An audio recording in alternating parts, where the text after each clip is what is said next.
Let's make some purlins.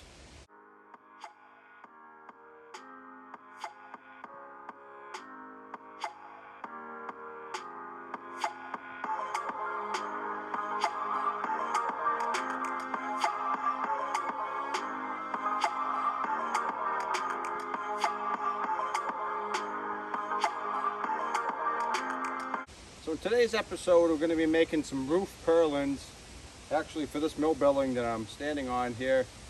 And for those unfamiliar with the term, a purlin is just a structural roof member. Typically it's going to go horizontal, perpendicular to your roof rafters, on top of the rafters. Often you're going to attach something like metal roofing to the purlins. And it does give strength to the roof though, because it ties all the roof rafters together. It kind of creates a grid pattern, gives the roof a lot of strength. And like I said, it gives you something to attach your roof material to.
So I kind of figured out I need 18 16-foot long purlins to do both sides of the roof, every 2 feet, including the bottom and top row. So what I ended up doing is I took a few of the 2x10 rafters I milled the other day. They're actually 1.5 inches by 9 1/4, so I couldn't quite get 3.5 inches times 3 out of them. So I think what I'm going to do is do 1.5 inches by 3, because the purlins don't have to be any particular size, just to screw the metal roofing to and give some strength to the rafters. So I'm going to rip these 3 by 1.5 inches.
Well, that's going to do it for this one, friends. I ended up making 20 of these. They're 1.5 inches by 3 inches. Like I said, I made them 3 instead of 3.5 because I had to rip some of them out of the 2x10s I ripped the other day, and I wanted to get 3 out of each board instead of 2 and wasting a bunch.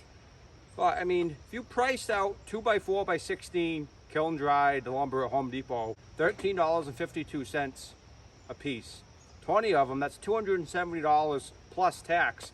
So you're looking at about $300 worth of lumber that I milled here in maybe an hour to an hour and a half, give or take. So I mean, you can save a lot of money with this mill. And I think the building's gonna come out nice. So I got all the purlins I need. I almost got all the rafters. I got 2 of the 8x8 corner posts. The big thing I really gotta figure out, I got stuff for the ridge pole. The big thing I really gotta figure out is the 2 carrying beams. They're gonna be 24 feet long. I want a clear span on each long side, or at least, I really only need them on one side to load, but if I ever clear this and wanna load from both sides, I'm just gonna do on both sides and then it'll be done. But if you guys have any ideas how I can mill a 24-foot lumber on my mill, which is only set up for 16 footers, I've had a couple ideas, hanging the logs off and finishing it with a chainsaw. A few different ideas have gone through my mind, but for you guys that are experienced in milling longer logs and your mill is set up to handle, how would you mill a 24-foot piece of wood on a 16-foot mill? let me know in the comments. But I'm definitely hoping to have this building up before the winter. I don't know if I'm gonna get the metal roofing on because of money. The metal roofing is gonna be expensive, so I'm at least gonna have all the frame up, and I'll put a tarp over the roof, so at least the mill is protected over the winter. That'll give me a chance to save up some money and put the roof on come spring. Maybe I'll do the roof in the before winter. I don't know. It's gonna be a money thing. Like everyone else, money's tight, so the lumber's not gonna cost me any money, but the metal roofing will. So I hope you guys enjoyed today's video. I'm making these roof purlins, and I'll see you guys next time.